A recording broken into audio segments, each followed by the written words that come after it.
Muy buenas tardes a todos. Les agradezco mucho su interés en el día de hoy. Afortunadamente tenemos la participación del doctor Stanley Maloy y para no retardar más esto voy a tomarme un par de minutos para presentarlo.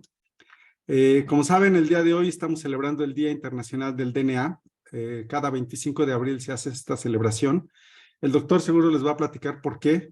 Pero seguro ustedes saben por sus clases de genética que el día de hoy se publicó hace 70 años, estamos celebrando los 70 años de la publicación de este artículo en Nature. Y lo que pocos recuerdan es que en ese mismo volumen de la revista también se publicaron los otros dos artículos que venían con el artículo de Watson y Crick. Muchos recuerdan más a Watson y Crick, pero no a Wilkins y a Franklin, que también publicaron en ese mismo número. Aquí aparece la famosa fotografía 51. Y más allá, lo que yo considero, y esto lo podemos discutir con el doctor Stanley, un mes después publicaron el siguiente artículo que creo que es todavía más genial que el primero, porque esto es las implicaciones de la estructura del DNA. Entonces, creo yo que todo se deberían de celebrar 2 o 3 días del DNA, pero vamos a dejar que el doctor Stanley nos platique. Para hablar un poquito del doctor Stanley, él es egresado, él obtuvo su doctorado en la Universidad de California en Irvine, realizó una estancia postdoctoral en la Universidad de Utah, después fue profesor en la Universidad de Urbana-Champaign, en Illinois, perdón, la Universidad de Illinois en Urbana-Champaign por 18 años.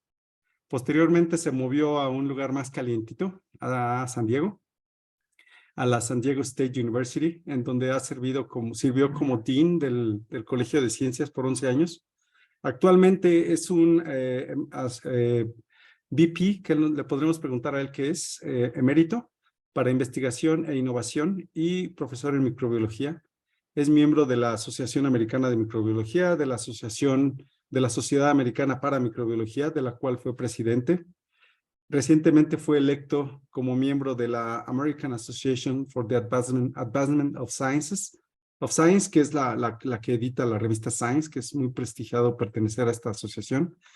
Ha sido autor de más de 100 artículos y más de 100 libros, más de 10 libros, perdón, y ha sido coautor también ha desarrollado muchos sitios de website. Algunos de los libros los tengo aquí, de hecho, se los voy a presumir. Este es uno de ellos, ya cuando venga y lo tengamos acá. Este es otro, que es un manual de experimentos de Cold Spring Harbor, y el que usamos muchos en la materia de genética microbiana es este. Espero que se vea, sí, este. Entonces, estos son 3 de esos 10 libros que el doctor ha publicado. Muchos, les digo, los utilizamos en nuestras clases de genética molecular y microbiana en la escuela. Además, ha desarrollado múltiples sitios educacionales y programas. Él tiene mucha experiencia entrevistando a mucha gente, ha entrevistado a muchos premios Nobel. Espero que nos cuente un poco de eso hoy. Además, ha sido consultor de diversas compañías en múltiples sectores. Y bueno, ha tenido un papel de liderazgo en múltiples compañías que van iniciando en biotecnología. Entonces, sin más, voy a empezar a hablar en inglés. Como les dije en los avisos que he hecho para la plática del día de hoy, al final vamos a tener un momento para preguntas. Si alguno no se anima a preguntar, puede poner la pregunta en el chat y yo la traduzco. Si se animan a hacerlo, qué mejor. Yo esperaría que muchos lo hicieran y celebremos y agradezcamos mucho la participación. So, thank you very much, Stan. I really appreciate you accepting again our invitation to come to give us this talk. I really hope that eventually we'll have this on site and have you here, and after this you meet the kids and the students and professors. So I'm sure it will be really nice. I still have my hopes to get you eventually here. So anyway, thank you very much. Muchas gracias, Tony. And thanks to everyone for being here. As he just said, I translated most of my slides, but I will I'll talk in English, and it's mainly because my pronunciation of Spanish is so bad, you probably won't understand. So, but please ask questions if you have any while we go along.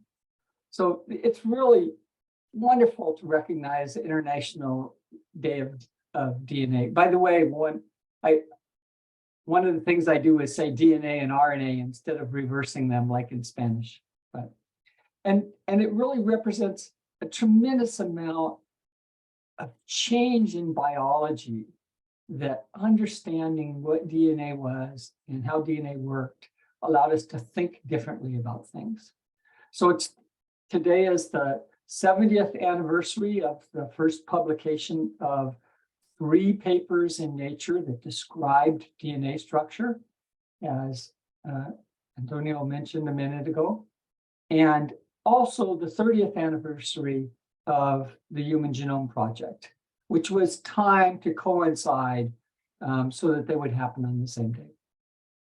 But one of the things that's happened in the Human Genome Project took an understanding of DNA to the next level, so that we're now in an era of genomics.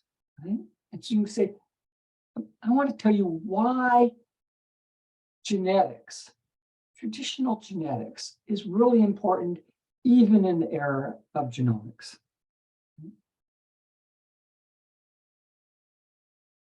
Assuming my slides change. So I'm going to start.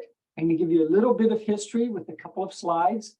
I'm going to then say, what can you learn from genome sequences? We'll talk about why genetics is important to try to understand the function of genes. And I'll give you a couple of examples, some phenotypes that aren't obvious from genome sequences, examples where single mutation is not enough to understand gene function, and it's some other special examples in genetics. And then we'll talk about some examples. I'm going to talk to you about genetic regulation of locus involved in proline utilization that has a misfortune of the abbreviation in Spanish. I'm going to talk to you about understanding, using genetics to understand how structures are assembled in the cell, using genetics to understand evolution of genomic traits. And I'm going to talk to you a little bit about how genetics can be really important for taking the genomic information and applying it for biotechnology purposes. In this case, development of vaccine delivery systems. And then we'll end with a few take-home points that I'd like you to think about.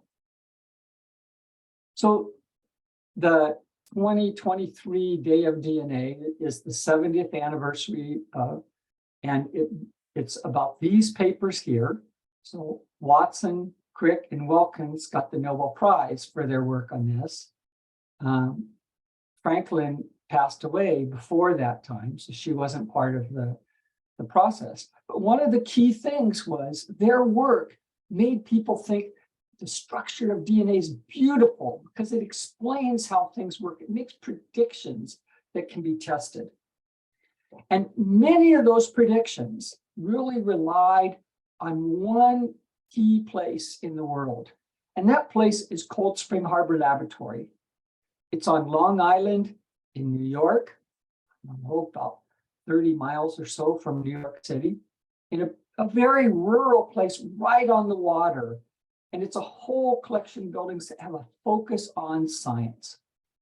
It's very important because this is where a number of people left the field of physics to try to use bacterial viruses to understand reproduction, to understand what it was, what a gene was, how genes worked. And that was originally started by Max Delbruck and Salvador Luria, and later Hershey joined them. And together they showed that mutations are spontaneous, that is, they're very similar to what you'd predict from Darwinian evolution. And Hershey, in fact, it's a really key experiment that Hershey and his assistant Chase, Martha Chase, did a great experiment that demonstrated DNA as the molecular material. And together, all three of them got the Nobel Prize in 1969. They had begun that work in 1949 when Watson was still a student. Watson was a student with Luria. And so he went to Cold Spring Harbor and he really got ingrained in this question about thinking about DNA and DNA being the most important thing to understand, right? After phage genetics, a couple of people started using bacterial genetics there. One of them is Demeritz, who is director of the Institute, and another is Jeff Meller, who wrote a really influential book in the 1970s. And that got people to use these kinds of techniques more broadly on bacteria, not just bacterial viruses. And then later on, we had a course called Advanced Bacteria Genetics. These are intensive courses where people fly in from around the world to work together with some instructors on a really intensive 3-week course. And one of these courses I had the pleasure of being an instructor of from 1991 to 1995. So I'm really embedded in this Cold Spring Harbor concept. I was also a student in the course taught by Selhavi in 1981, and it really influenced my thinking about what I was going to do in science for the rest of my life. Another key thing about Cold Spring Harbor Laboratory is they have these symposia every year, and you run a number of meetings. And in fact, in 1953, 70 years ago, after those papers came out in Nature, there was a symposium at Cold Spring Harbor where people really talked about, given this structure, what are the next experiments? We can predict that it can replicate. How can we test that? Once it replicates, how does it tell proteins to be made? What's it really doing, right? And that symposium kicked off this entire field of molecular biology that really changed science in an important way. It led to a number of other meetings. One of those is the microbial pathogenesis and host response for those of you who are interested in bacterial and fungal pathogens, which I had the pleasure of starting many years ago. Now, Cold Spring Harbor was a magic place. On these pictures on the side, at the very top was Luria and Delbruck. And a key thing you can see is that it's very casual. The focus is on intensive science, not being a pompous scientist. And that little picture in the second image, that little gray building there, is the place. It's called Delbruck Hall. And that's the place where all of this science in microbes and phage and DNA was happening. I have a picture of what the inside of it looks like. You can see how crowded, busy it is, and how many plates we are using in a typical day back when I was teaching in the course there. So Cold Spring Harbor was really important because it had a background that led to thinking about DNA, was key in the training of Watson, and it also led to exploring these discoveries in more and more detail as you went through. Cold Spring Harbor was also magical because the number of scientists who worked there or came through. So Barbara McClintock became a good friend of mine. She got the Nobel Prize for the discovery of transposons in 1983. And Jim Watson, who got his Nobel Prize with Crick and Wilkins in 1962, he became the director of the lab in 1968 to 1994. When I went there as a student, I had the opportunity to, by chance, meet him. And he became a real mentor in many ways to me and what I did throughout my future. So when you talk about this Day of DNA in 2023, we have the structure of DNA and what that meant, what people did to try to understand that. We talked about at Cold Spring Harbor. And then the 20th anniversary of the finalization of the Human Genome Project. And that led to a whole series of genome-based tools: comparative genomics, transcriptomics, proteomics, epigenomics. Many of these things that people thought, This is going to really help us understand what's going on in the cell, right?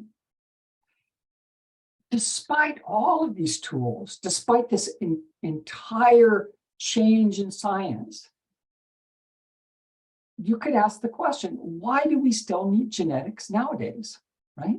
Why genetics when we can look at whole genomes and do all this genomic work, right?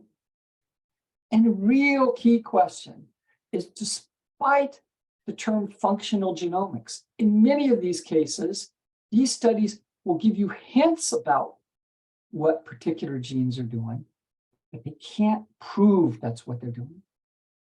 And so you really need to understand function, and genetics is really good at that.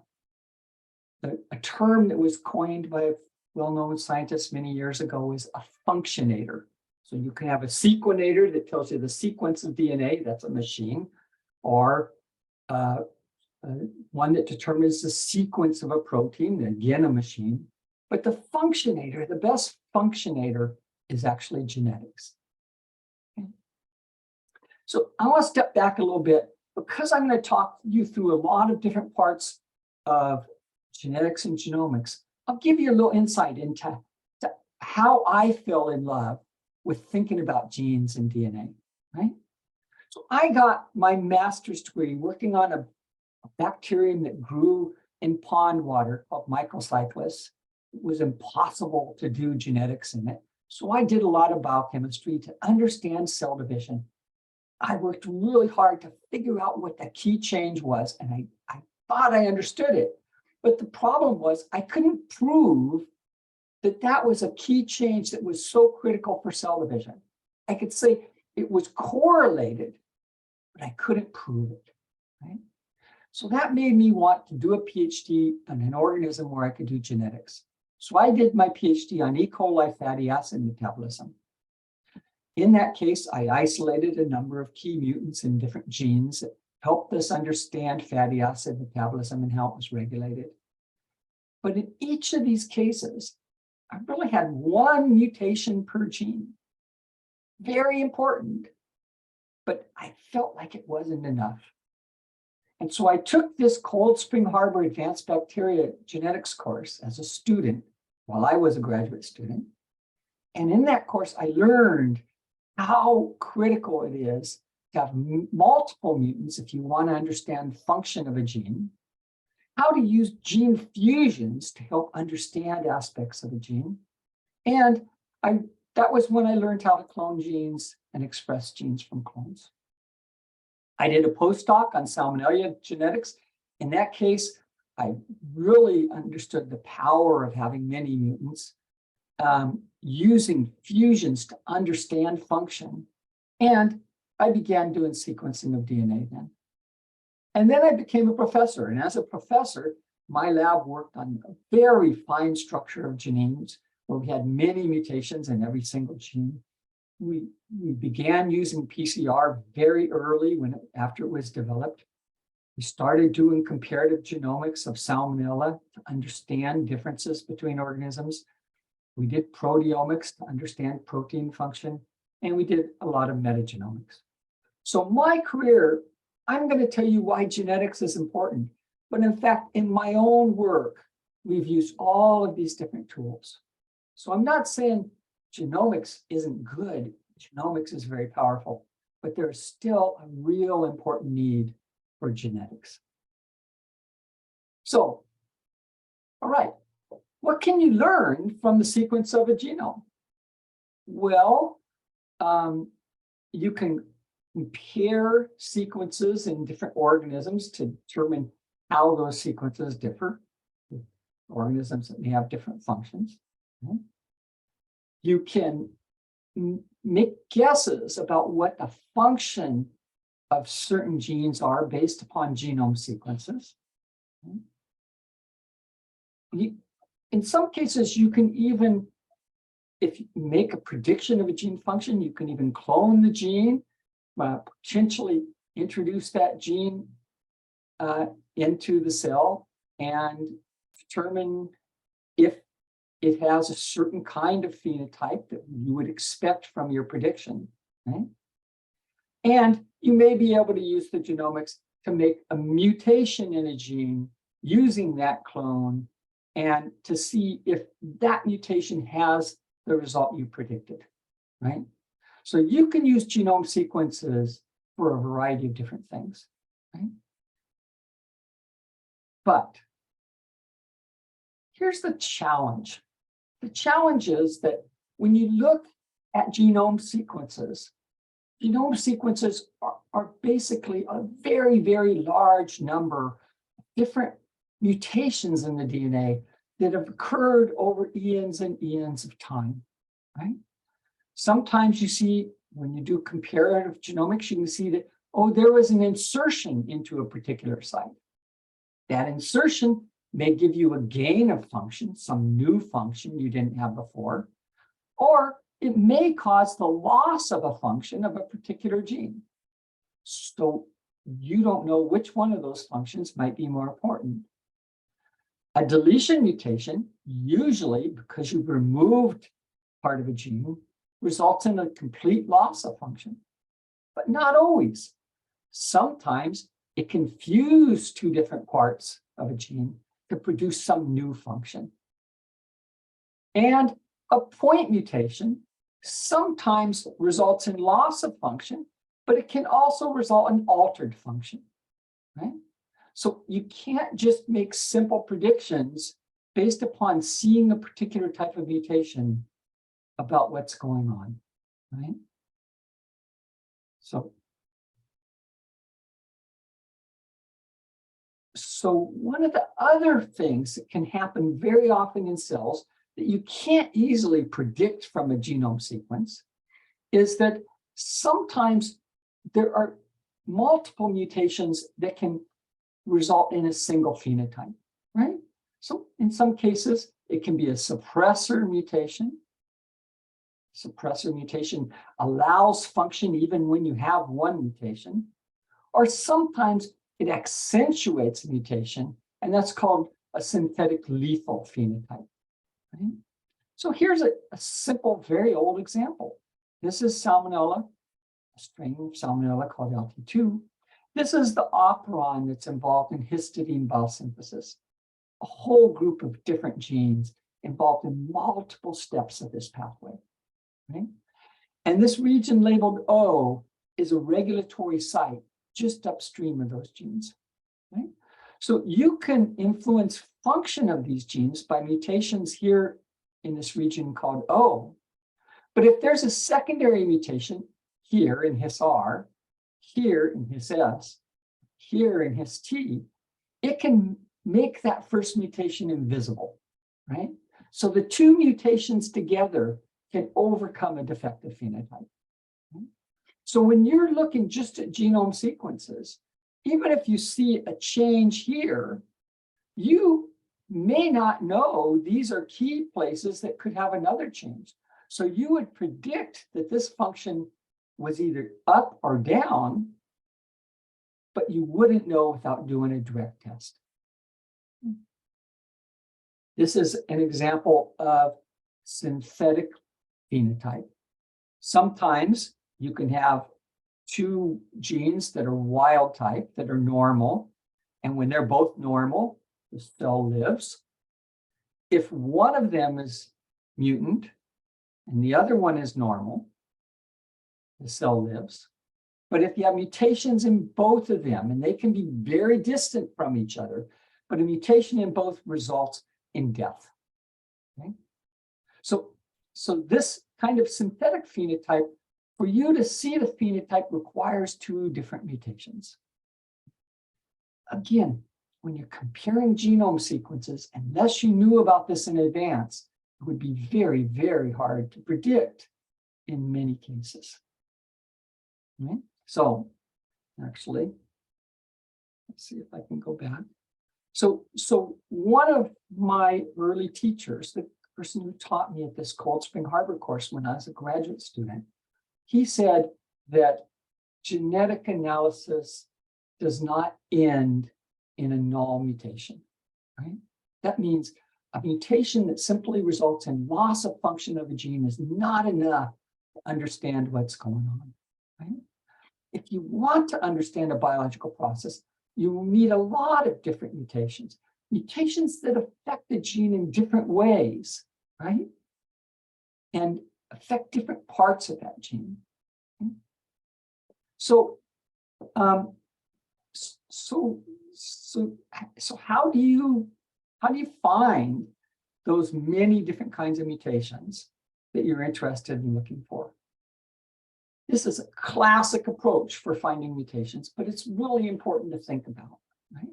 So if you have a good way to select for a mutation, then you can find that mutation in one bacterium out of a population of 10 to the 9th bacteria, right? In this case, that single mutant will be able to grow in a situation where other kinds of strains can't grow. That gives you a selection point. You can also do a screen for a mutant. And in a good screen, if you have a population of about 1 million bacteria, you're going to be able to see some difference that tells you that you have a particular kind of mutation there. For example, if you're looking for a strain that makes beta-galactosidase, you can look for a blue color on a plate that contains the indicator X gal, right? But if you have more than about 1 million bacteria there, it's often very hard to see. Or you can do an enrichment. An enrichment is some condition where the mutant grows a little bit better than the parental cells. So if you repeat the enrichment many times, you can find a particular mutation that would have been hard to find otherwise. Now, an important aspect of this is that a selection, you can find 1 in 1 billion. A screen, you can find 1 in 1 million. So a selection is 1,000 times better than a screen. 1,000 times better. That means you could do 1 experiment instead of 1,000 experiments, right? It really makes a big difference having a selection for a particular gene, or a particular mutation. Right? Sometimes, in certain cases, you just don't have a good phenotype in the gene, right? And in that case, often you can use either an operon fusion or a gene fusion to be able to study that gene, right? So an operon fusion is a situation that's set up. So here's the promoter driving expression of gene A, and right down from it is a little bit of the beta-galactosidase gene, and it's got its own translational start site. So in this case, any transcription from here will make this A gene, it'll make a little bit of this part, and it'll make beta-galactosidase. A gene fusion, in contrast, doesn't have that translational start site, so it will make a chimeric protein that has these 2 properties.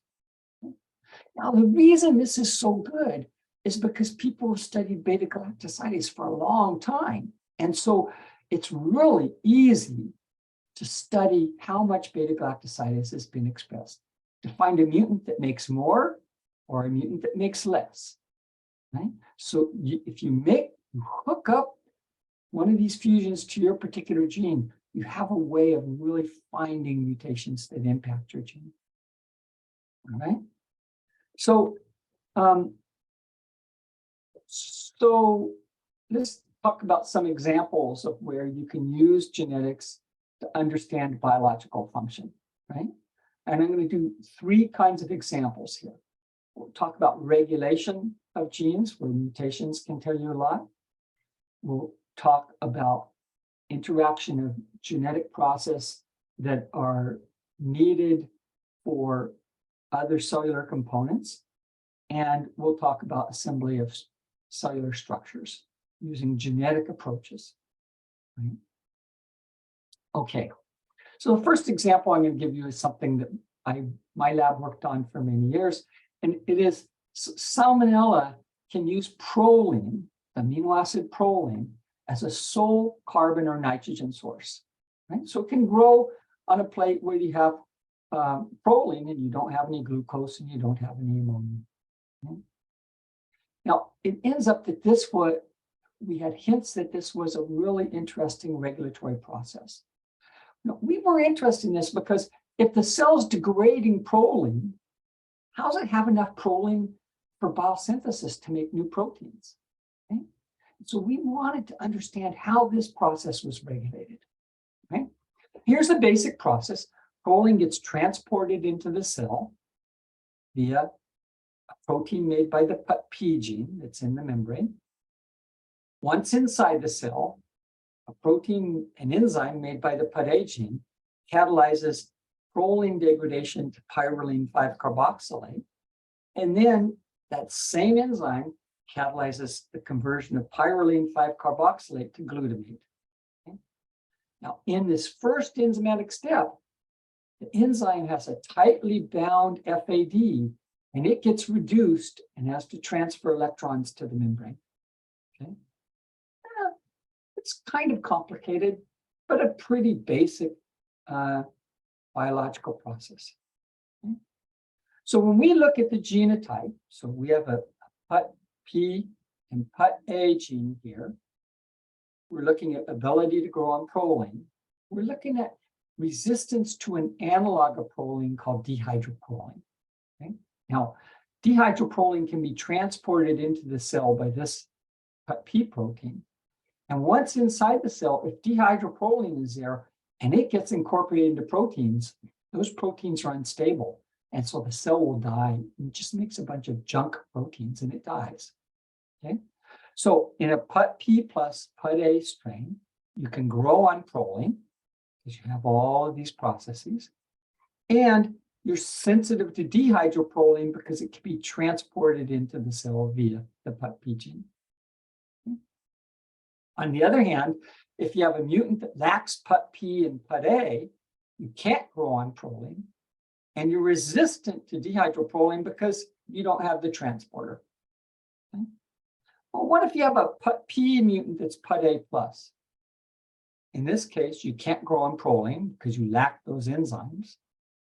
And you're resistant to dehydroproline. Okay? That means you don't have the PUT-P product, it can't transport it in. What if you have PUT-P plus PUT-A minus? In this case, you can't grow on proline because you lack the enzyme, but you become very, very sensitive to dehydroproline. As if when you knock this gene out, you make a lot more of this transporter. Okay? So why might that be happening? Okay? By using a lot of mutations and studying different aspects of them, we found that there are a lot of mutations in the PUT-A gene that become PUT minus DHP supersensitive. That is, PUT-P is functional and PUT-A is defective. But some rare mutations in the PUT-A gene become PUT-A minus and also PUT-P minus. Okay? Resistant to this analog. Those mutations, those PUT-A mutations, lose their ability to associate with the membrane. And when they do, they stay in the cytoplasm, they bind DNA and they become super repressors. So from these many mutations, we understood that this PUT-A protein, in the presence of proline, FAD can be reduced, it drives it to the membrane. It comes off the membrane. If there's more proline, it will go back to the membrane. So it cycles to the membrane. When it runs out of proline, it can't go to the membrane. It stays in the cytoplasm, it binds the DNA and represses the PUT-P and the PUT-A gene. So here is an example of a protein that has two enzyme activities. It has the ability to bind to the membrane. It has the ability to bind to DNA, and its function depends upon whether reduction of a particular tightly bound cofactor occurs. Okay? You just never would have predicted that from the genome sequence. Once we learned this in Salmonella, people were able to show this is a very common pathway in nature that occurs in many different bacteria, but also in insects and a variety of other higher organisms. Okay. So that's an example of using genetics to understand a function that you couldn't detect from the DNA. I should have told you we had the sequence of the DNA and it did not give us these hints. So now I want to tell you something about using genetics to look at assembly of a complex cellular structure. And this is work done in the lab of a good friend of mine, Kelly Hughes. This is Kelly right here. We were out fishing for mutants in 2005, many years ago. If you know Kelly now, you know he has gray hair, and I don't have near as much hair. So Kelly and his lab worked on the flagellum of Salmonella. So the flagellum is this structure that allows bacteria to swim, right? And this structure, the flagellum, is really complicated. You've got to take components from inside the cell and move them to the outside. And there are a variety of different parts that have to be assembled in a precise way. So there's a motor that drives the turning for these propellers to move. There's a basal body that allows this shaft to cross the cytoplasmic and outer membrane of the bacterium. After it gets out of the cell, there's a point that allows, it's a U-joint, it allows that flagellum to be in the right direction. And then there is the filament itself, this is the long multi-protein filament that forms the propeller for movement. Right? So there are a lot of different parts. If you make this part, or you've made this part, it can't get out of the cell. So it won't be able to swim. If you make this part first, it can't get out of the cell. You have to properly assemble this part, and then the next part, and the next part, and the next part. So this is called the early phase of assembly, where you build this structure. It's the motor that also has a hole in the middle that allows these other parts to be secreted. So you have an early part. Once this is made, now you allow these parts to move out. Once those parts have reached a certain length, then you switch to the late mode and it allows you to make this synthesis, right? So it has to be timed perfectly, and the right components have to get to the right spot to do what they need to do. This process involves about 70 different genes, right? Some of them are involved in making the structural components, but a lot of them are involved in the genetic regulation of this process, right?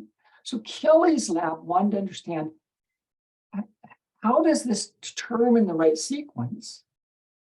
And how do things actually move at the right time through these different processes? Okay. So one of the key things that involves that secretion through the membrane is this is a type 3 secretion system. Flagellar process is very, very similar to other type 3 secretion systems that you know about from pathogenesis, right? So a question you can have is, okay, this type 3 secretion system has to move different components across at different times. How does it determine what substrate, what protein it's going to secrete? To be able to understand that, they wanted to isolate mutations that were defective in this secretion. Okay? You can find a mutation that affects a particular thing, then that mutation will tell you something about what occurs when and how it occurs. But the real problem is, how do you find these kinds of mutants? Right? It's not a simple thing, because if you knock out an early step, you're going to lose the flagella, right? Knock out any of those steps, you're not going to have a functional flagella. So you can't just look for the loss of flagella. You have to have a different approach to find this, right? So Kelly's lab, one of his graduate students, took a really clever approach, right? So she made fusions of some of the key components in this structure.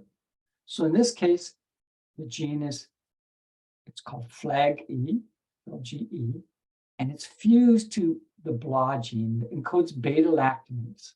Okay? So beta-lactamase will make a cell resistant to ampicillin, but it can only make the cell resistant to ampicillin if it's moved out from the cytoplasm into the periplasmic space. Okay? If it gets secreted all the way outside of the cell, it can't work because the periplasm is where ampicillin does its job. Okay? And if it never can be secreted at all into this space, it can't work either. So the presence of ampicillin, the resistance to ampicillin, can tell you whether this particular protein is getting out of the cell. And remember, selecting for ampicillin resistance is a very strong selection. If you're sensitive, you die. If 1 in a million cells can do it, it will live. Okay? In addition, she made another kind of fusion to FLAG-E. And this fusion is to the colicin A gene. Colicin A is really different because if colicin A gets secreted, if it gets into the periplasm, it pokes a hole in the cytoplasmic membrane and results in cell death. So in this case, if it can't get out, you will survive, you'll live. And if it does get out, you die. Okay? So this is a strong selection for secretion. This is a strong selection for no secretion. So this is what we call a selection for export and a selection against export. Okay. All right, so here's what they did. They hooked up this gene so that it was made from a promoter that's turned on when you have arabinose. So when you add arabinose, you make this particular derivative. This says col-A. If col-A is secreted, that cell will die. Okay. And what you do here is you select for survivors so that even when you turn this on, the cell survives, which means this is not getting out into the periplasm. So this tells you those survivors are whatever component that this has to touch to be able to be excreted. To identify that precise component. So look, this is just Petri plates that show how this works, right? So in this case, this is an LB plate. It's got 10 to the 8th cells spread on it and incubated at 37 degrees overnight. You can see you have a lot of bacteria, all the bacteria growing very happily. And in this case, you have the same number of bacteria spread on the plate, and you add arabinose and incubate it overnight. And now what you see is there are mutants on this plate that can survive the expression of that colicin. So those mutants could be of a variety of different types. Some of them may identify a component that's important for export. But the important thing to realize here is that, look, you can find a substantial number of mutants on a single Petri dish, right? Some of those mutants might be better than others. They form big colonies, so they're very resistant, and some form small colonies, so they're less resistant.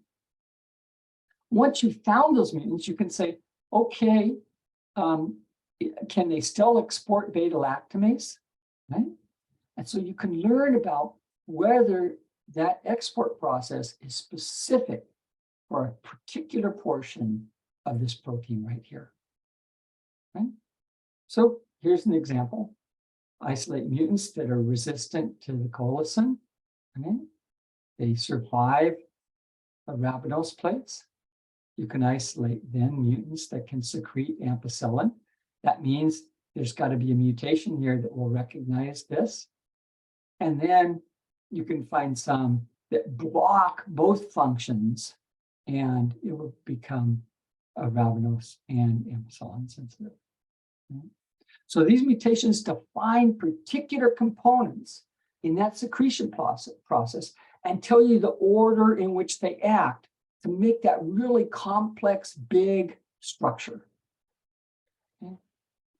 Kelly likes to say, he likes to think of this Rolling Stone song, you can't always get what you want.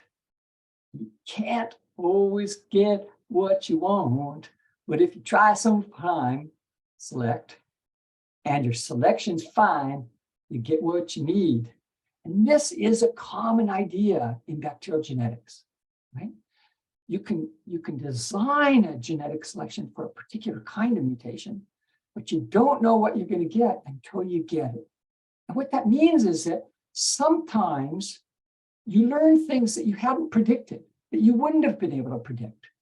And that's a real powerful part of genetics. It means that you're not acting like an engineer that's making a mutation that just shows this is true. You're acting like a scientist that makes a mutation and asks, how does it function? Does it do what I thought it did? And if not, maybe there's a new idea that will help me think differently. All right, let's move from there and say, what about using genetics to test a hypothesis based upon genomics, right? So genomics pushes out all of these sequences. You can make lots of hypotheses from those sequences. How can you test those hypotheses using genetics, right? And this is the basic concept here. This comes back to what I said about genetics being important for defining function. So you can have all of these genomic techniques. They can give you a prediction of what the gene function might be. And then you can take and focus on that part of the genome to make genetics, to make mutations that can either confirm or refute the predicted function. So let's take this example.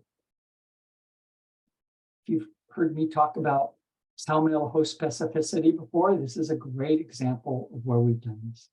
So just stepping back for a second, there's many, many different Salmonella that infect organisms and plants of all types around the world, right?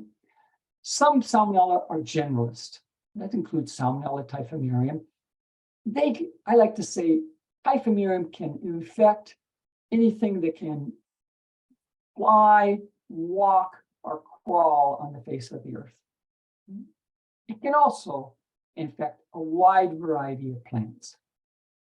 Seems to be able to cause food poisoning from virtually any kind of food you can imagine. Okay?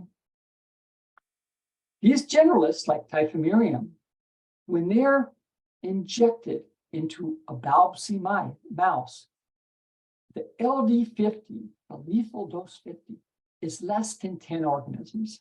It's between 1 and 10 organisms. Okay? So very, very lethal for these mice. Then you have host-adapted Salmonella. Salmonella Dublin, its favorite host is cattle, but it can infect other things. Salmonella cholerae, its favorite host is pig, but it can infect many different things. And in these host-adapted, they can still infect mice, but not as well. And then you have host-specific Salmonella. And Salmonella typhi is an example of an organism that only infects humans. It doesn't even infect apes very well, right? So it's very specific for humans. And in fact, you can inject a mouse with 10 to the 7th Salmonella typhi, and that mouse will live. So this is a difference in the ability to kill a mouse of over 1 million-fold. Big difference. So if you have this big of a difference, and these are all Salmonella, you can say, well, what's different in typhimurium than typhi that results in this host specificity? A lot of work had been done on this before, including from my lab, but once comparative genomics was done, a key thing we learned is that the host-specific salmonella have about 5 times more pseudogenes than the generalist salmonella. Okay? So this is an example of Salmonella typhi. These are a set of pseudogenes in Salmonella typhi that map at many, many different places around the chromosome. Okay? All based, those calling them pseudogenes is all based on DNA sequence comparisons. Okay? So you could say, well, are these pseudogenes, are they the reason for host specificity? And that is really testable. Okay? So this is an example where you can use a PCR process to take a little bit of a gene that's important. It has that pseudogene at the exact base pair what that pseudogene is. You take a little bit of DNA to one side, a little bit of DNA to the other side, and in between, you PCR up so that they have chloramphenicol resistance and tetracycline resistance. When you bring these into a cell with a particular recombinase, they can recombine exactly at that spot, replacing that pseudogene with chloramphenicol resistance and TET resistance. And you can select for this to happen by demanding that cell grows on media that has chloramphenicol. Okay? So very easy to make a precise change at a precise spot in the genome. Okay? Now, if you've done this, right, now you can take DNA from Salmonella typhi at that exact same spot. And you can make a PCR derivative of that and now bring it into this bacterium. And in this case, you can select for tetracycline sensitivity. So that will allow you to exchange your antibiotic resistant cassette with the wild type gene. And by doing this, we can take a locus, an exact locus near that pseudogene from Salmonella typhi and bring it into the chromosome of typhimurium, or from Salmonella typhimurium and bring it into Salmonella typhi. So now we can move those pseudogenes around and ask, are they really important for host specificity? Right? And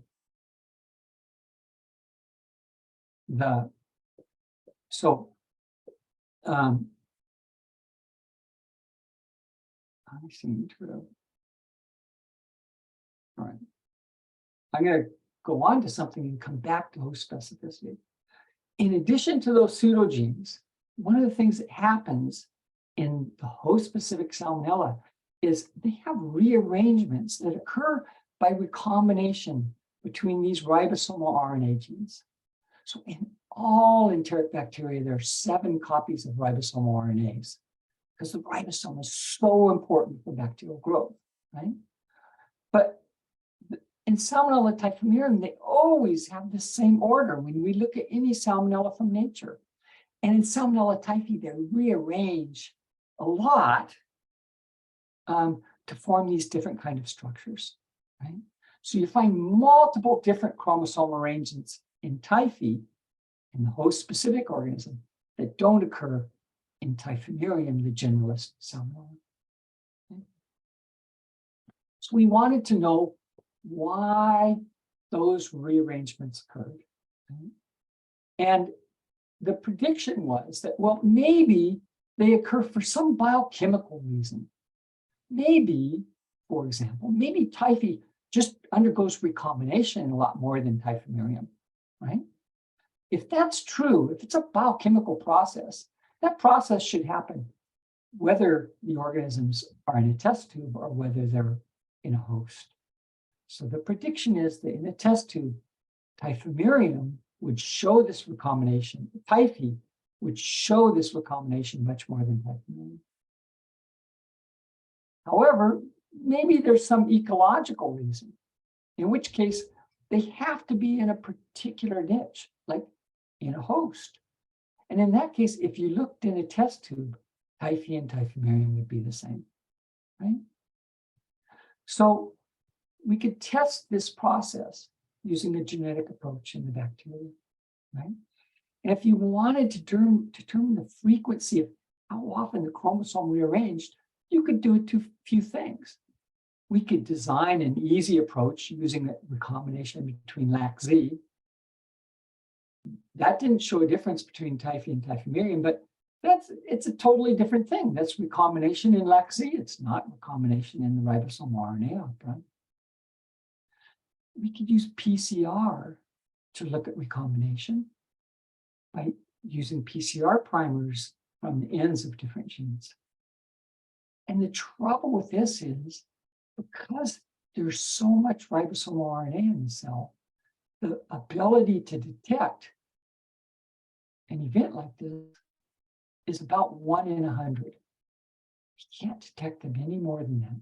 So PCR in this case is not that sensitive, right? So we designed a genetic selection for inversions in ribosomal RNA operands, and the genetic selection we wanted to find would give us a very, very high level of detection of recombination events. This is the structure we defined. We inserted chloramphenicol resistance at the end of one ribosomal RNA and kanamycin resistance at the beginning of a different copy of ribosomal RNA. Now, if recombination occurs between those genes, it's going to take this chloramphenicol resistance and move it next to this kanamycin resistance in a product that looks like this. In contrast, if no recombination occurs, chloramphenicol resistance and kanamycin resistance will be very far from each other. Okay? We can detect how far these two genes are from each other by asking, can we make a new cell chloramphenicol resistant, kanamycin resistant, or only chloramphenicol resistant? Okay? So we can use this as a very strong sensitive assay for recombination that would cause inversion within our ribosomal RNAs. We developed this inversion index, which is the number of inversions compared to the total number of colonies. And we see in this case that typhi and typhimurium undergo inversion at the same frequency. And that told us that this is not due to a biochemical or physical problem, that it's tied to an ecological ecological issue. And that allowed us to later go in to Salmonella typhi in human host and show that the recombination events that cause these inversions occur at a much higher frequency when Salmonella typhi is in a human host. This prediction was based on seeing changes in the genome, changes in the sequence, these rearrangements, but the genomics didn't tell you what they were doing. By doing this kind of genetics to test that process, we could now understand what was happening. So now let me tell you about a genetic approach that's used for biotechnology. Biotechnology in a case where we have a lot of genome sequences, but those genome sequences alone couldn't make certain things that we needed. Okay? So this is the use of what are called bacterial mini cells to administer vaccines. So here's the basic idea. This is a normal bacteria. It grows, and as it grows, the chromosome duplicates. Any plasmids duplicate. There are a set of proteins that prevent recombination except right in the middle. And so combination occurs in the middle of these two cells. They divide to two baby cells that are identical to the parent. The baby cells each have a chromosome. They each have plasmids. But if you take this cell and you overproduce this FDSC protein, it can now start to partition off the cell here at the end. When it does that, it leaves behind a big cell that's got two copies of the chromosome, and it buds off a little mini cell And that little mini cell will have plasmids. It's too small. It cannot have the chromosome intact. It has the membrane of the inner and outer membrane of the bacterium.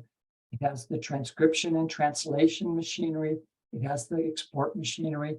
So we can make any product we want from plasmid, and that product we make from a plasmid will be expressed and transported out into the outside of the cell, where it can act as an antigen to stimulate immunity. Okay? So this can be a very powerful way for delivering particular kinds of antigens to certain types of eukaryotic cells within the host. And we do that because we modify the surface so it only goes to one place in the host. Okay?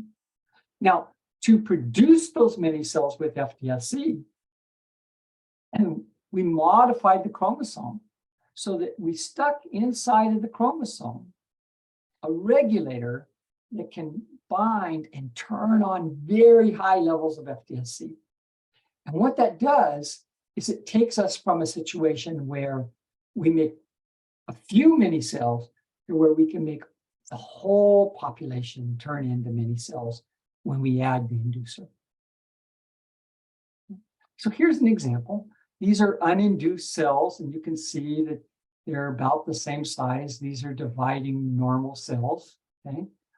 We start to add our inducer. We're starting to get a few mini cells. The longer we induce, we get more of these mini cells budding off the normal cells, and we can purify them in a population, have a very high yield of mini cells that we can use to immunize the host. Okay? Now, this is cool. It's a great technology. We can do it at a certain point in the genome based upon understanding genome sequences. But there's a problem here, right? And the problem is these mini cells, they can't divide because they don't have a chromosome. So we don't have to worry about them causing an infection in a host.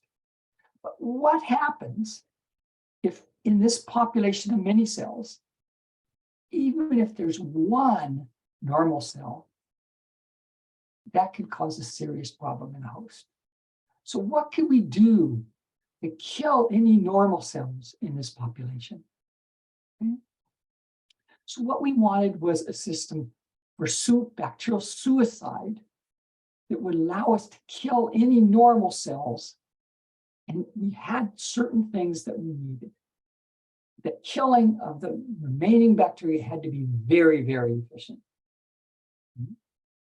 We wanted to make sure that the bacteria didn't lyse. And the reason that's important is because when bacteria lyse, little bits of membrane can act as an endotoxin that can cause great harm to the host. So the cells had to stay intact. We had to make sure that whatever we did wasn't going to alter expression of the antigens.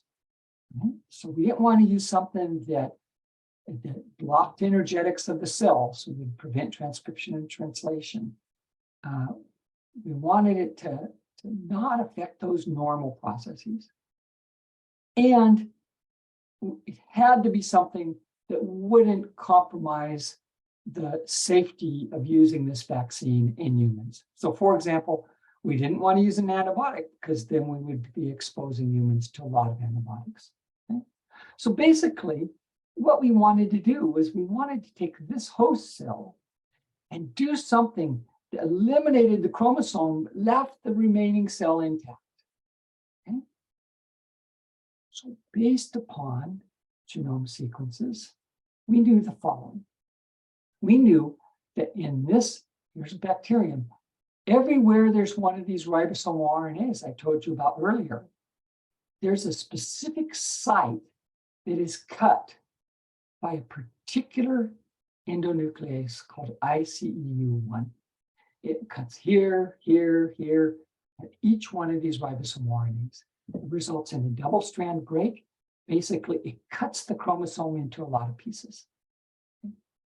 So we said, okay, what if we can selectively turn on ICU1 at a certain time when we want it on, and we'll kill any of those remaining cells. And here's the experiment where we're turning on reducing ICU1, and we see a reduction in viable bacteria. Okay? So this is the number of organisms, and this is the time after induction. So the many cells go up to a very high level. Okay?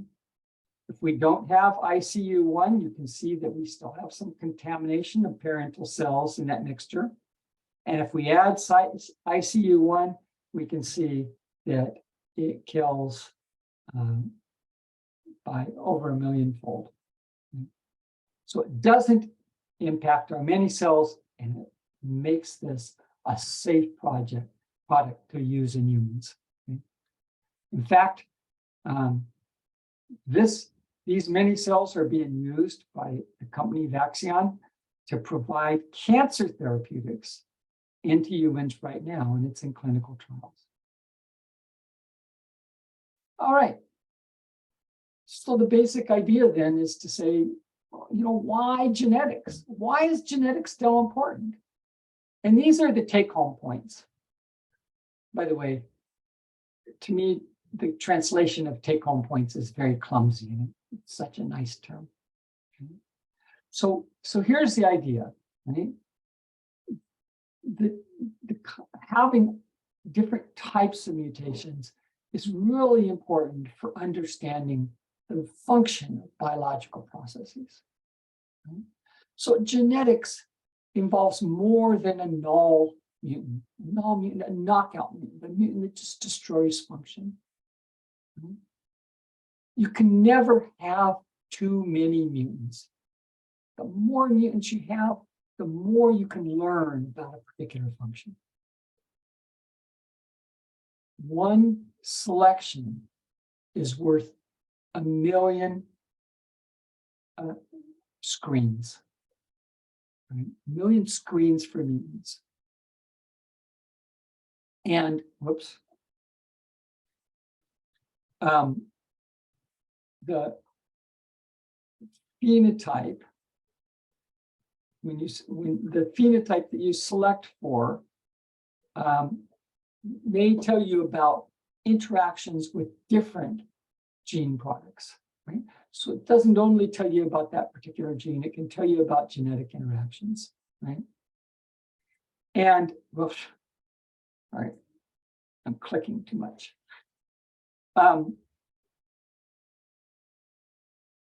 So having a selection is extremely powerful, and there are alternative ways of getting selections, right?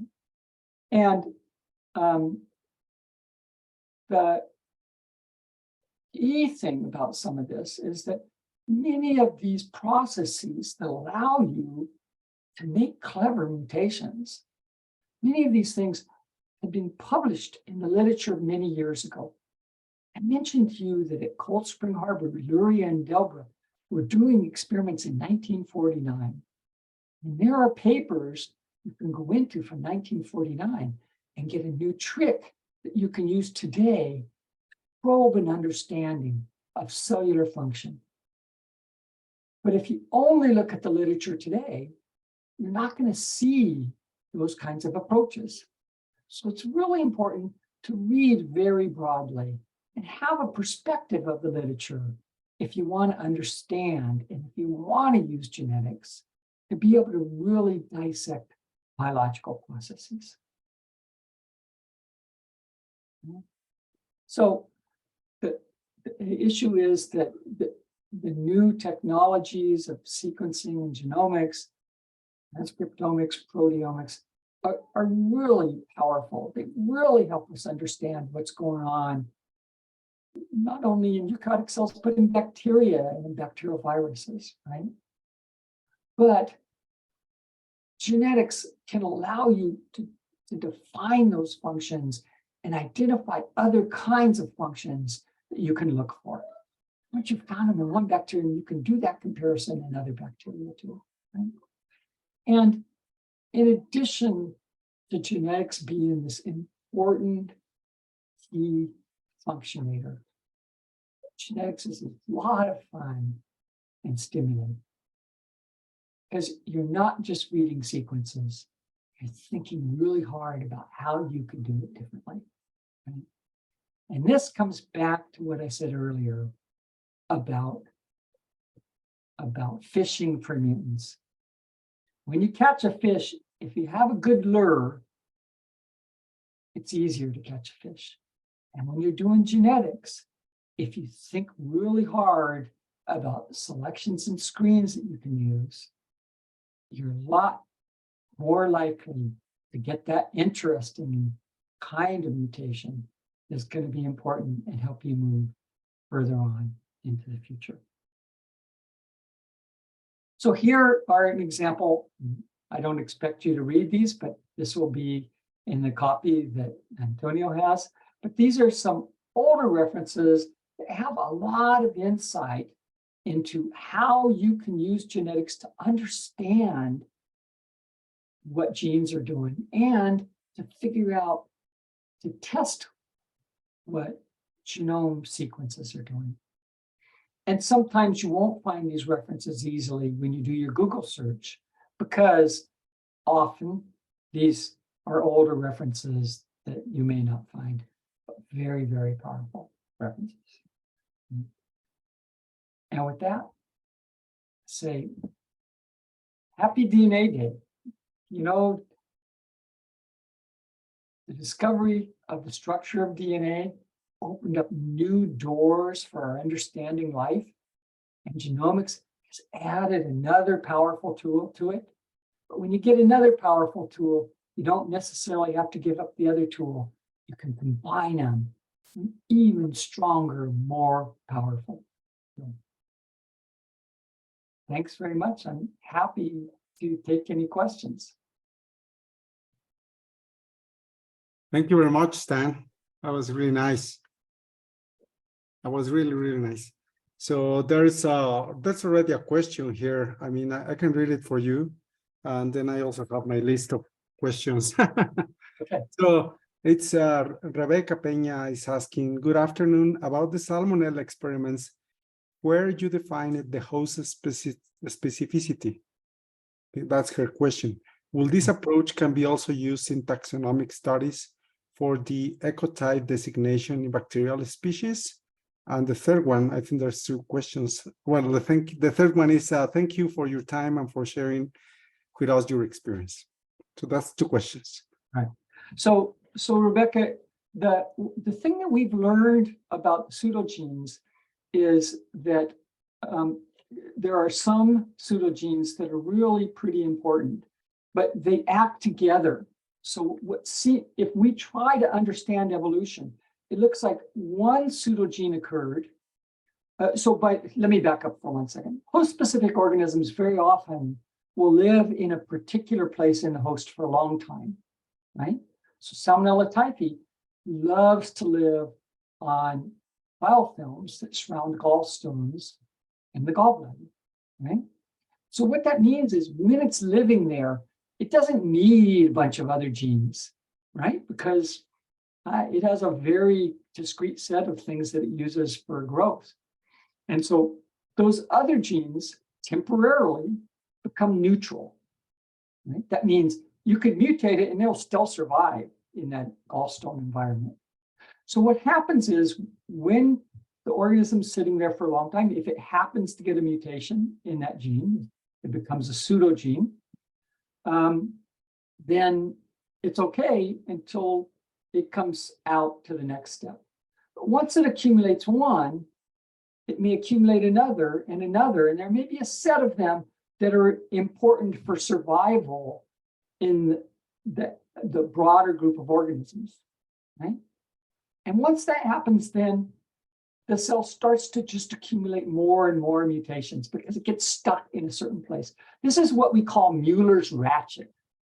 I'm not sure how to define ratchet in Spanish, but a ratchet is one of these wrenches that goes in one direction, right?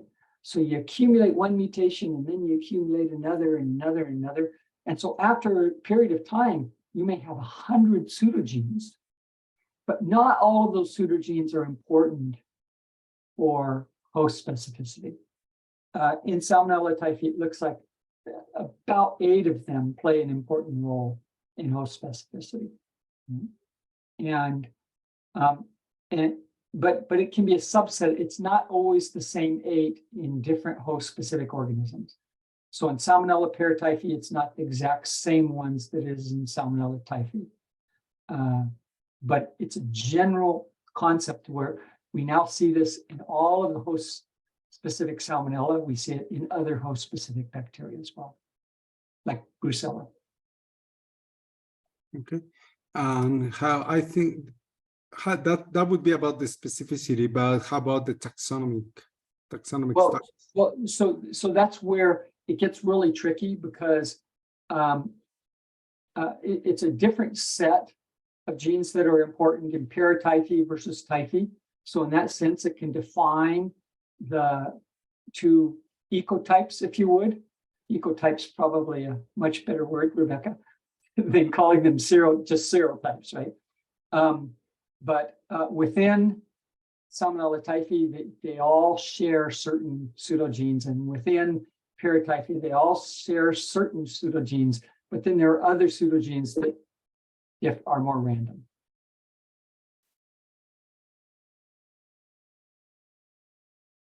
Okay, well, thank you. Si tienen más preguntas, adelante y yo con gusto puedo traducirlas o ustedes escríbalas en el sitio.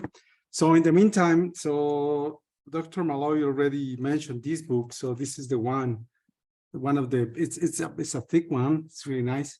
So it is available in our laboratory in the 3rd floor of the microbiology department. So you guys, you cannot take it home, sorry. It's not for borrows, but you can check it in place, and maybe now we just instead of having photocopies, now people just use their phones and photograph everything. So now it's so funny. I mean, the sad thing is that the people at our school who has a photocopy business, then they're going out of business, because sadly it's going out, and it's making us difficult to do tests on the kids, you know, with making them on paper, like having a sheet of paper. Anyway, so so before you go on, I have a funny story about that. Sure. After that book was published, it was only initially published in English, and I went to China about 6 months after it was published, and was walking through a lab, and there was a copy of my book in Chinese. So did they already ask you for permission to? No, they just did it. So this is just the way Chinese are, aren't they? The whole book with the binding and everything. Wow, that's impressive. So it seems that Samara has a question. Samara, adelante, por favor. First of all, it's a pleasure for me to listen this presentation. It's a pleasure, really pleasure. And I have a question. My first question, you spoke about the T3 sequation. So my question is, can be extrapolated. I don't know if the correct word for other bacteria. And you mentioned the Salmonella approximately has 70 genes for the flagellum process. So this kind of genes, 70 genes, this number can change. It depends of the kind of Salmonella. So that's a really good question. The process, the type 3 secretion and the motor and the flagellum, the process is itself very similar in the different Salmonella and E. coli, in Vibrio, and some other organisms. Salmonella, E. coli, and Vibrio have been the most thoroughly detailed studies, right? And in those cases, the process is very, very similar. And there are some sequence differences, of course, but the functional parts of those groups is conserved. And in all of these cases, there are approximately 70, for all the cases that make a full intact flagellum, there are about 70 genes. it's not exactly 70 in all of them. Some of those gene products can make small modifications, but it's very close to 70 in all these organisms. And it's really a great example of a conserved structure. People believe that the flagellum evolved from a more simple type 3 secretion system. Thank you so much. So Esmeralda, go ahead. Yes, hi, thank you. Thank you for your talk, Stanley, very nice. And something that caught my attention was, I think one of your last slides, when you mentioned your mini cells. And I was wondering if you can expand a little bit more. I think it's a great example of, using the knowledge and using the knowledge that we have from the DNA structure, how is the function of all those genes and how we can apply it to, make therapeutics and biologics. And yeah, I just would like you, if you can expand a little bit more about mini cells and how that is being used in humans. You mentioned it's in clinical trials right now. Over. So many cells have been used for a long time, and Roy Curtis III, a very well-known salmonella biologist, began using them to make vaccines for chickens many years ago. But with chickens, if a chicken dies, it's not the same as if somebody you vaccinate as a human dies, right? And so, well, maybe the chicken's mom feels bad about it, but anyway. So they did not have this way of overproducing the mini cells and of killing any residual whole cells. So they were using a real basic technique, which is a mutation in another function called MENCD, that wasn't as efficient. But we knew that if this could be used in humans, it would have to be very, very safe to pass those tests. And so we thought very hard about how we could add those components to make it better. We've done a number of other things for it.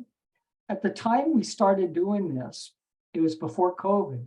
And at the time, we had developed it as a vaccine. We showed it works very well as a vaccine in animals. And before we could begin doing human studies, we had to get money. And no one really wanted to invest in vaccines because at that time, it was considered very risky, right? Now, COVID has changed that. But at that time, people weren't investing in vaccines. And so we began developing it as cancer therapeutic. So in this case, what it does is we modify the cell surface so it will attach to certain kinds of cancer cells based upon their cell surface components. It's taken into those cancer cells, and we've designed a very potent cancer therapeutic that will get released when it's taken into those cells, and it will kill the cancer cells.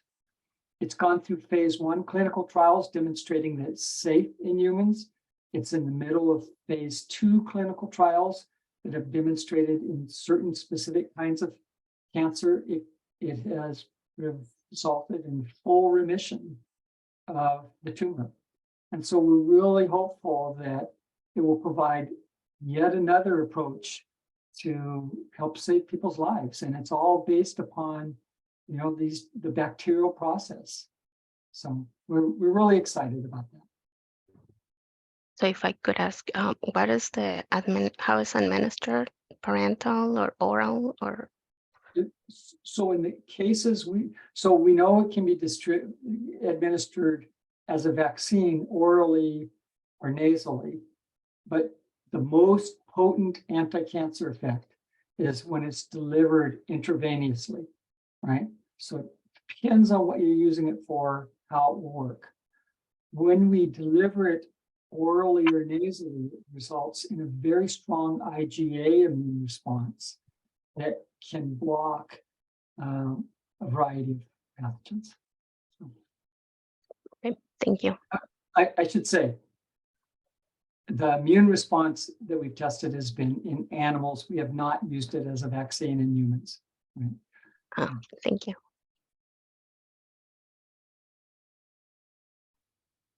Thank you. Thank you for your question. So, so expanding on that question, so how's the company's name? So when do you think you'll see more results about that? Yeah. So the company is Vaxion Therapeutics, Vaxion. Okay. And a very small company started early on.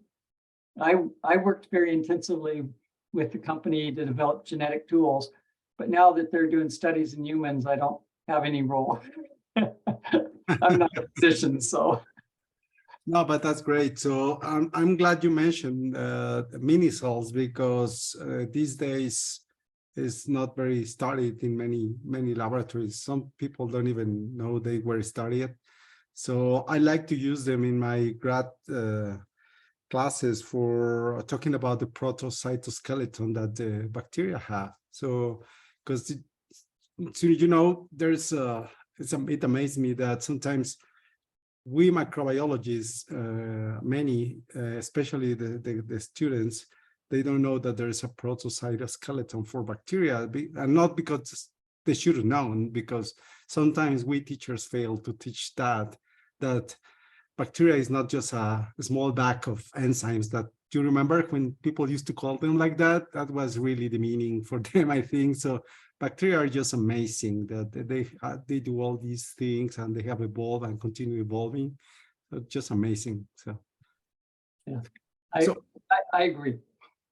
Yeah. So más preguntas. In the meantime, I'm gonna make some comments about a few things that you mentioned. So Cold Spring Harbor is just amazing. If you guys have ever the chance to go to Long Island in New York, take the time to go to Cold Spring Harbor. For me, I've been there 2 times, and it's just a mecca. It's just I mean, I'm not religious, but it's one of these places that you just everything looks great. And sorry, I just need to share this with you guys. I mean, this is when I went, and you know, you see this kind of, you know, it sits besides a lake, and a sea lake, and then there's so many things. Remembering, sorry, this is New York. Oh, well, I was there with my mentor, Jose Luis. So there's a lot of things like these kind of bacteria-shaped things, and then, well, here I was with my Olivia, my postdoc. But see this? You see the face on top of this thing in the besides the lake. It's just a beautiful place. Everything reminds you of molecular biology. And there's the Maniatis building, and then you can see where Dr. McClintock used to do her experiments, and you see the stairs where Hershey and Chase were taking that famous picture that it goes around the internet. So it's just take the time, and then the shop, the t-shirts and all the memorabilia. If you have enough dollars, then you can buy a lot of things there. Antonio, before we go to Martha, let me just add one thing. Sure. When I first went there, I mean, I was a student like all of you, right? And I didn't know anyone. I wasn't really important, but I went there, and you know, Watson came up and started talking to me, and he cared about what I said, right? And you know, I met Barbara McClintock, and she had me come back and have tea with her in her apartment, and we talked about how she discovered transposons in maize. And I met a lot of other people coming through. And the thing about Cold Spring Harbor, it doesn't matter if you're a professor or a student, everybody gets treated the same. And it really, I feel like I've been very, very lucky in life from having been able to meet so many important people. And it's just very much from being at Cold Spring Harbor. Yeah, it's an amazing place, not only because the buildings, but like you said, I mean, at that time, Dr. Watson was still the director, and I guess he used to like going around during the meetings. And I remember we saw him as like, oh, like a rock star. And he's like, he was kind enough to let us take a picture with him, and he wasn't very patient. I guess he was getting too old, but still, I mean, he was like, okay, I'll post with these kids, and and I have it's one of my treasures in my board, picture with Dr. Watson, and it's just amazing. I want to ask you something about Dr. McClintock, but let's Marta ask something. So go ahead, Marta. Marta. Doctorcita, no te oyes. We can hear you, Marta. The internet is very bad. Okay. Thank you very much for your presentation, Dr. Stanley. We appreciate a lot. And I guess that our students that are in the meeting they are taking the first course for genetics. I think that maybe they are asking, how did you produce your mutant? Because in our course we only check some traditional methods with chemical mutagens, by Promoracilo, the traditional. But I suppose that we use other methods, and I think maybe the students that are now in this exposition want to know how we should produce your mutant. Yeah, so that's a really good question, and using general chemical mutagenesis is one way of getting mutations. The trouble is that when you use a chemical mutagen like that, it may make mutations many places in the chromosome. So there will be mutations other than the one you're interested in. So if you do that, you have to have a way of moving your mutation into what we call a clean background, right? So if you're making first mutations nowadays, I would almost always use a transposon. It makes a strong knockout mutation. You get that first null phenotype to look at. The second thing I'd do is I would put a transposon near, but not in the region that I'm interested in, right? And there are ways that you can do that in the book. Antonio mentioned, tells how. But then once you've done that, now you can use something called localized mutagenesis, where you can do chemical mutagenesis at a very low level, just around that particular site. And so it'll allow you to get many different kinds of point mutations and not have major problems with the background. And so it's a really important and very useful, and in fact, not too hard trick, with the caveat that, of course, there are some bacteria that are much, much harder to work in than other bacteria. So. Okay, thank you for the information. Because I can see that a lot of the students are in the course that we are giving now. And the last question is that do you believe that we'll have a new version of the book? Actually, there's some pressure there. We need a new version, Stanley, please. You know, I need to go on sabbatical to do that. Okay, yes. But you know what? You want to see what I've been doing instead lately? I think you can see this. Can you see where my finger is? Or no, I'm up. Yeah, right there. The Encyclopedia of Genetics. There's 7 volumes that describe all genetics from bacteria to humans and animals and everything in between. We're in the process of working on a new edition of that encyclopedia right now. So. Oh, wow. but the book you mentioned is near and dear to my heart. I need to do that. Okay. We Thank love you, that. Stanley. We love that book Thank you. a lot. Gracias, Marta. Thank you, Marta. So yeah, I think does that technique that you mentioned is in your manual? Because I guess I need to look for that, because that's something that we used to do, like Marta mentioned. We used to do this lab class about getting mutations with these chemical mutagens, but we barely have a few, so we need to use one of those tricks to direct it. We were only trying to get some LAC-Z mutants, so shouldn't be that hard, but you know, it's only, with that, we barely had maybe 10 up to the -6, -5, so it wasn't that, but very effective. But the mutagens kill a lot of cells, because you know how it works. So yeah, I guess I need to go, and we need to go and check that. So let me see, there's one. Let me show you something in between, okay? Sure, go ahead. All right. You know, you mentioned Jim Watson. Can you see my screen? Yeah, we can see him. Yeah. This is Jim Watson. Yeah.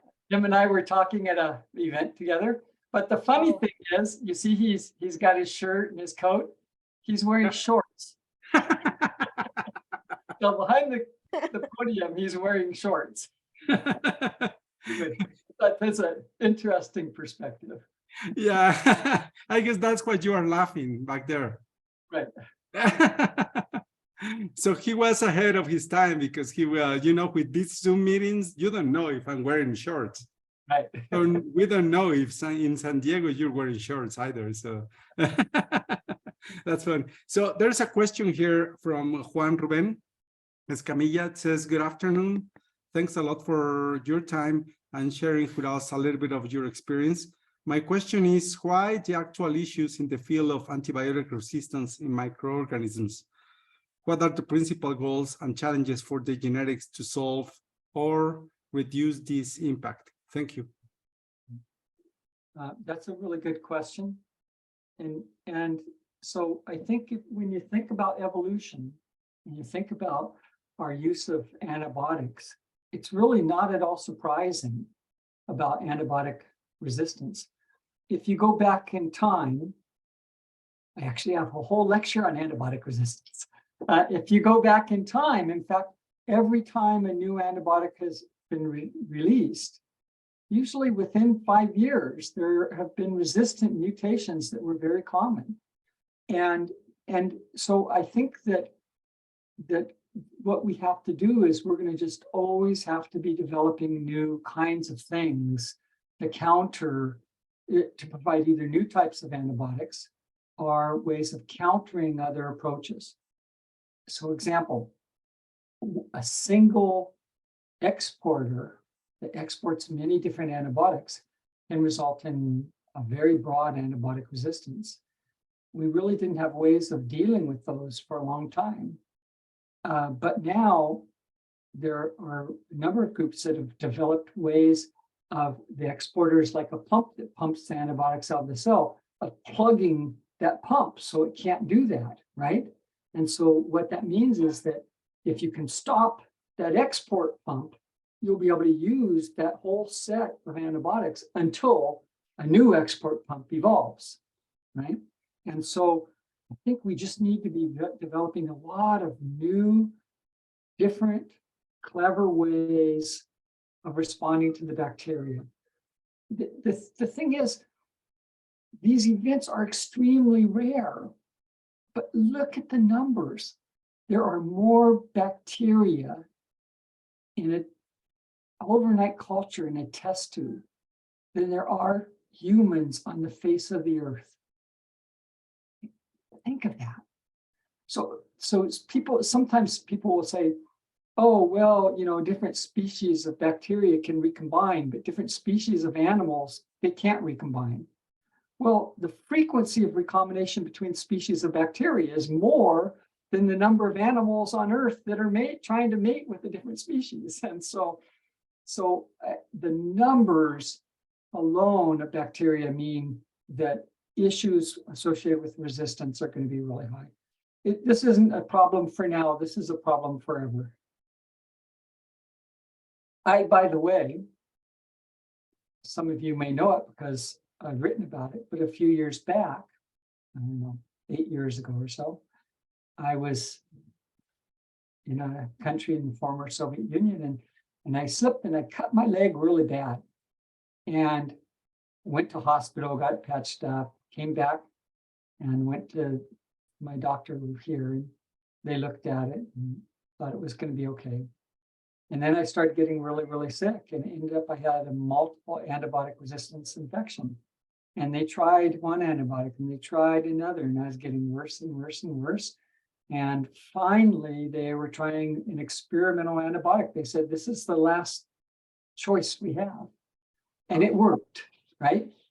And yeah, without them developing that experimental antibiotic, without that being available, I wouldn't be here talking to you today. Wow. Wow, you went through that experience. No, I don't think I knew that. So was that in while you were in the Tisiblis in Georgia? That was when I was in the country of Georgia, yes. Georgia. So that brings me to another question. There's another question, but first I want to ask. So that's another thing. I mean, you have done so much work with phages, and I know people in your department has also been involved in developing phage therapy. So do you think that's it's becoming very popular these last years? Do you think it's getting a comeback, or what do you think about it? So, you know, it's definitely had a comeback. Right now, it's only being used in cases where antibiotics aren't functioning well. And in the cases where it works best, the phage and antibiotics work better together than either one alone, right? But yeah, there have been a lot of studies, some studies here in San Diego, big groups in San Diego are using phage therapy, but also in Philadelphia or in Pittsburgh, there's a big group, and in Europe, there's a big group doing it. In Australia, it's becoming really very broad international, and I expect that's going to be one more tool that will help us with antibiotic resistance. Another approach that's being used is immunotherapy, where people are making targeted immunogens, and that's going to help as well. But I don't think there's going to be a single solution. I think we're going to have a lot of different solutions as we go forward. Yeah, that's true. So let me ask you, are you okay with the time, or? Yeah, I'm good.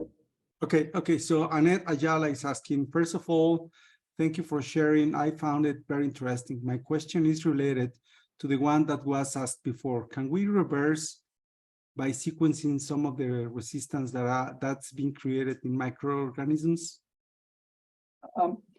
So I think that the sequencing will help us to rapidly predict types of resistance that an organism has, right? But it's not going to reverse the resistance per se. So here's what we really need. Here's what people are trying to work on. If we had a way of finding a big group of antibiotics, and if you could take your organism and within a period, let's say 2 hours, within a period of 2 hours, figure out what antibiotics it was resistant to. So that then you could use the specific antibiotics it's sensitive to. That would allow you to ensure that you're not giving people an antibiotic that's not good, not doing any good for them, and maybe promoting more resistance, right? So this is called point of care diagnostics. Point of care diagnostics would go a long ways to really helping us be able to do this. There are good point of care diagnostics that exist, but they're so expensive that they're only used in a few research situations. They're not yet broadly applicable. And hopefully they'll get cheaper and more readily available. One way of predicting resistance, one way of that diagnostics is to do rapid whole genome sequencing and look for certain signatures of antibiotic resistance. Right? So I think that it's happening. It's just not happening fast enough. Yeah, thank you. So Juan Ruben is asking you another question. When you were a student, what were your thoughts about the work with the rock stars of genetics like Watson? Is a very interesting thing, but I did a postdoc with a guy called John Roth, who himself is a very well-known geneticist. But, I'd go to a seminar and John was never afraid to ask a stupid question, right? He said, if I don't know the answer, I want to know. I don't care if everybody else in the room knows but me. I still want to know, right? And so I said to myself, if somebody as smart as him can ask a stupid question, by God, somebody as minor as me can ask a stupid question. And so as I worked with him, I started asking those questions to people. And what I found was when I asked a lot of these people what I thought, maybe this is a stupid question, they very often said, oh, that's a really interesting question. I mean, I hadn't thought about that. And it would lead to them talking to you some more. And so, I was really lucky that I learned from John Roth not to hesitate to ask dumb questions, because sometimes the dumb question is really the smart question. And it really helped with my interactions with Watson, with, Maniatis, with a lot of, Barbara McClintock worked on maize, right? The only thing I knew about maize was reading a couple of her papers. And so when I asked her questions, most of them weren't very smart questions, but still people like to see that you care about their work. So you met Barbara McClintock when she won already, when she was awarded the Nobel, or before that? I met her first before she was awarded Nobel, but then I go to Cold Spring Harbor often, and I also saw her after she was awarded it. She was the same person before and after. Yeah, she's, I mean, there's a lot of saying, and maybe you know more about that she was told crazy because she talked about these crazy genes moving around and doing crazy things like changing the color of the maize seeds. So, and then there we go, transposons. I mean, it's just amazing. It's just so incredible. I'm not sure that did she write any autobiography book or something? Because that would be really great to read. No, but there's a biography of her called A Feeling for the Organism. Oh, I need to read that. Have you read it? No, I want to read that now that you mentioned. How it's called again? It's called A Feeling for the Organism. Okay. Give me 1 second. Sure.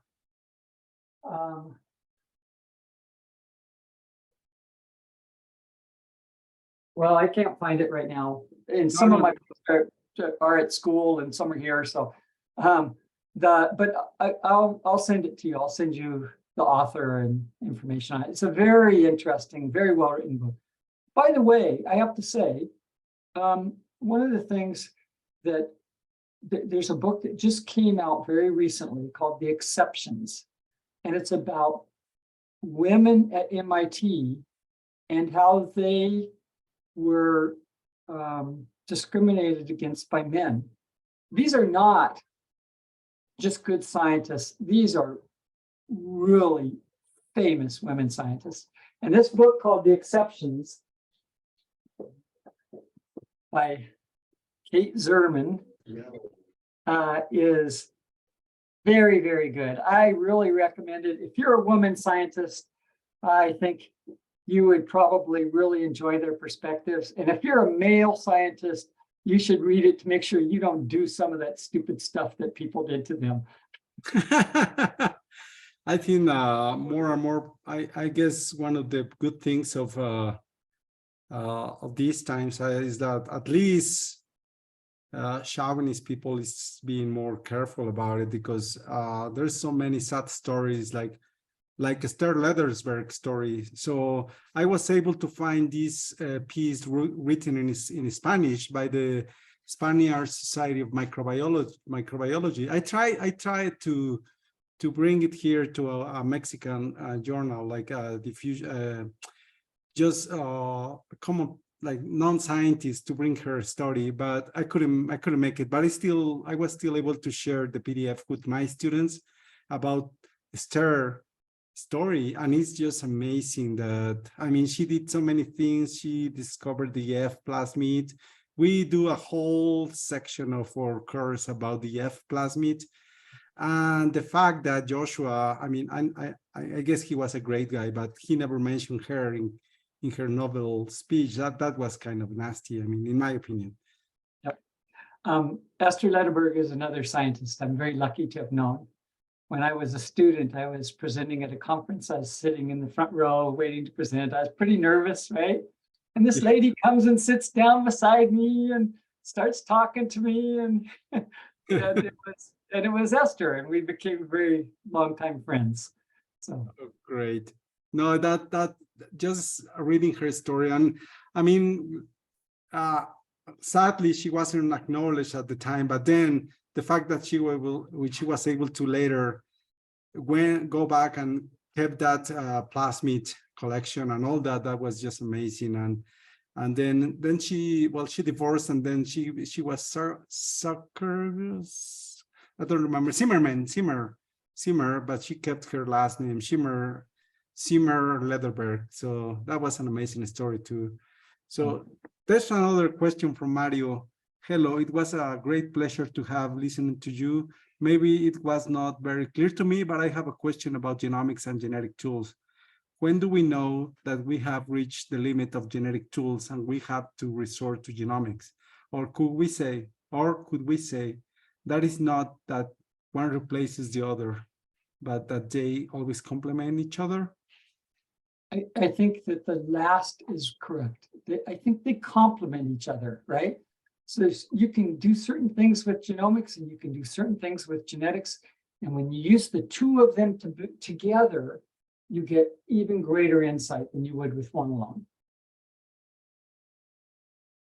Yeah, I agree. I agree with that. That's it's just I like telling my students that they're just living in an amazing time. I mean, we were lucky enough. I mean, you more, because you are lucky to live longer, but now, so to see all these changes in time. I mean, I'll just when I was a student in my undergrad, as an undergrad, I remember when the biology was divided in 5 domains, and then here comes a guy called Carl Woos, and then there's only 3.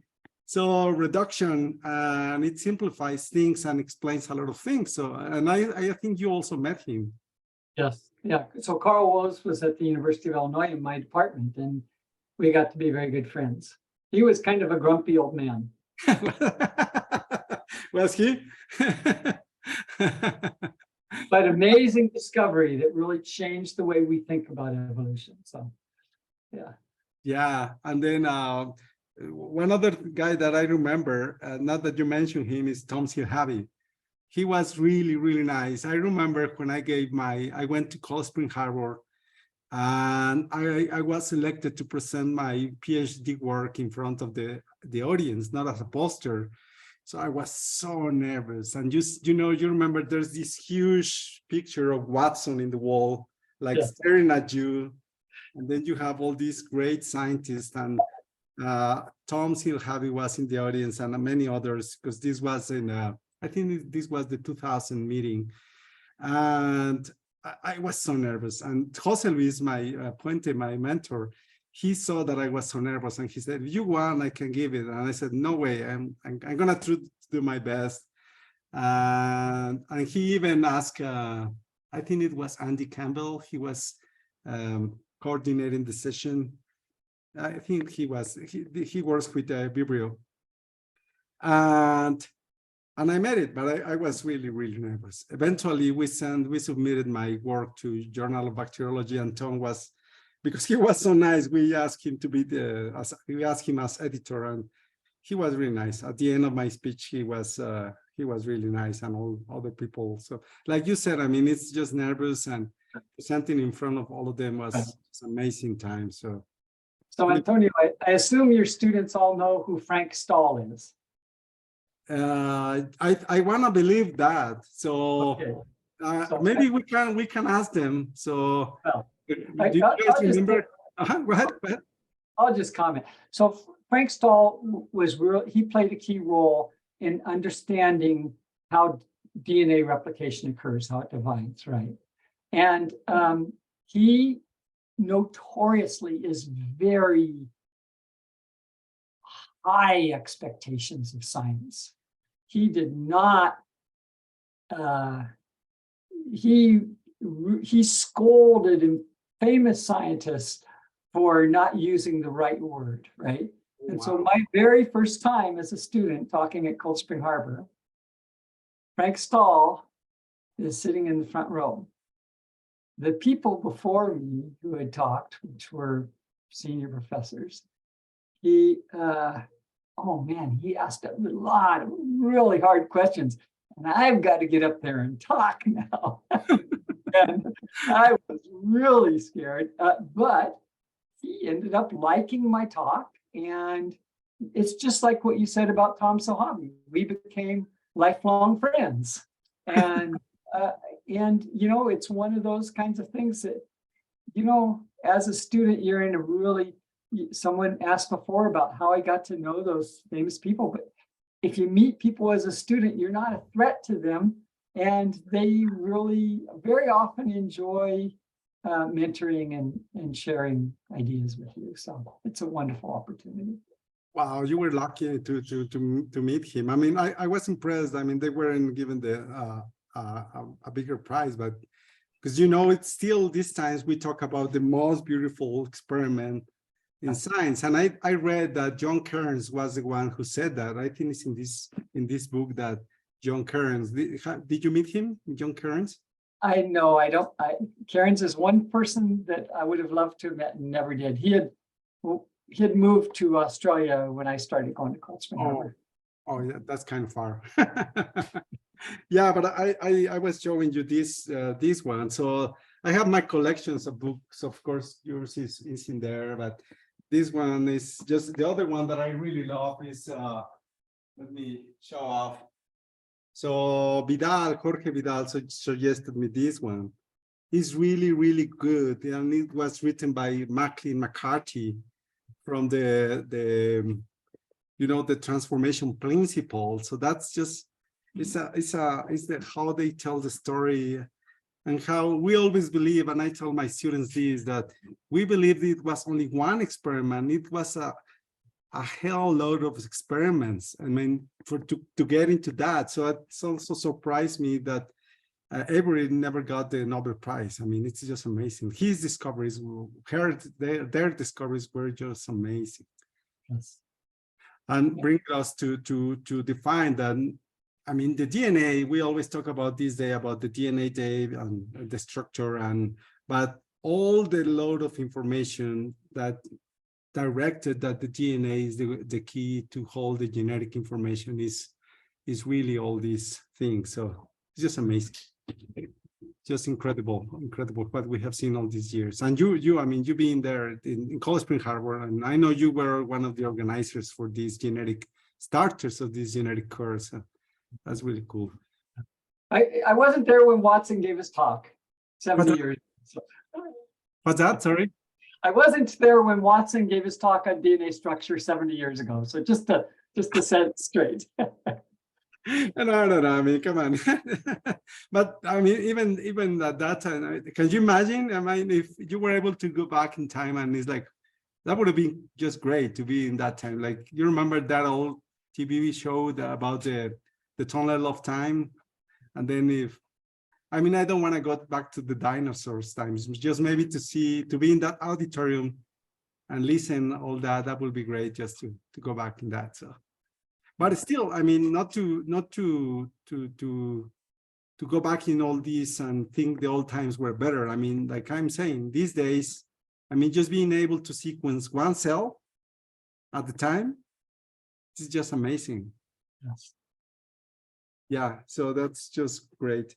Another great person you mentioned is Kelly Hughes. He's really nice. I met him at Rocky Mountain Labs. Yes. So many things, and he moved he went to Switzerland and then he came back again to Utah, and he's just great. He does great science about the flagellum. Yes, absolutely. Yeah, we've been collaborating for a long time. So Where is he still in Utah? In Utah? yes, so in Utah, yes. Yeah. Okay. So Uh, let me ask if somebody has some more questions. I mean, más preguntas, muchachos. More questions. For me, I still have a lot of questions, but I don't wanna use more of your time.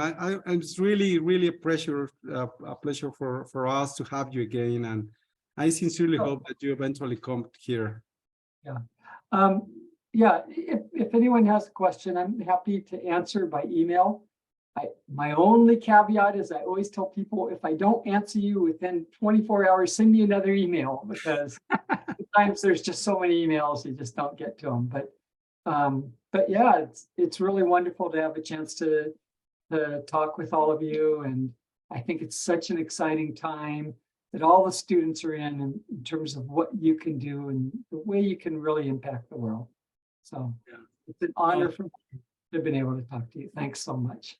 No, thank you, Stan. And again, I sincerely hope we have more of these talks with you. And like I said, I mean, I hope we can have enough money to bring you here. But if you ever stop by Mexico City, please let us know. And I'm sure there'll be plenty of people who would like to go. There's a last question. Are you keen to go for it? Yes. It's from Ana Laura. When you were a student, how did you do to avoid the frustration when your experiments weren't that you expected? That's a great question, I think. You know, science can be frustrating. I mean, it is really, that's really a very, it's really complicated, but I think that it always seems like for other people, all the experiments are working, but I think it's not true. I mean, I think every scientist has to deal with that frustration. But I think sometimes what I would do is, if I was working really hard in the lab and stuff wasn't working, I would think, you know, maybe I should go back and read some more. Maybe I can find something by reading more literature. And so, you know, I'd go, you know, to the library and read journals and on the area and try to figure out if there was a better way or something people were doing. And I heard the quote later that sometimes one day in the library, you can get more done than 10 days in the lab. And so I really do think that when you get frustrated, things don't necessarily work right away, but if you've tried them enough, you feel like you're beating your head against the wall and not getting anywhere, I would say go to the library. Well, nowadays you can just go to Google, but. That's true. Or, well, maybe I shouldn't say this because, but for us, sometimes paying for journals, magazines, and all these. So open access is a great thing. It's very expensive for us to pay to get published there, but for countries like us that it's so expensive to get that. So Sci-Hub is another one. These Russian girls did. So I agree. So thank you very much. It was a great. Somebody asked for your email, so I wrote it in the chat. Great. And again, Stan, muchas gracias. Gracias por tu plática. And have a great day. And please say goodbye to your grandkid. Muchas gracias por todos. Gracias, al contrario. Gracias a todos por su participación. Sus preguntas fueron excelentes. Muchas gracias. Si quieren aparecer en la imagen y abrir su micrófono y vamos a darle un aplauso si se puede antes de que cierre. Muchas gracias a todos. Gracias. Muchas gracias y feliz día del DNA. Gracias a todos. Feliz día del DNA y esperemos tener más eventos como este. Muchas gracias a todos. Cuídense mucho. Gracias. Thank you, Stan. Gracias a todos. Subiré la página, el video a YouTube. No lo pude proyectar. Tristemente fallé. Pero bueno, yo lo subo. Muchas gracias a todos. Que tengan buena tarde. Hasta luego. Gracias. Gracias, Toño.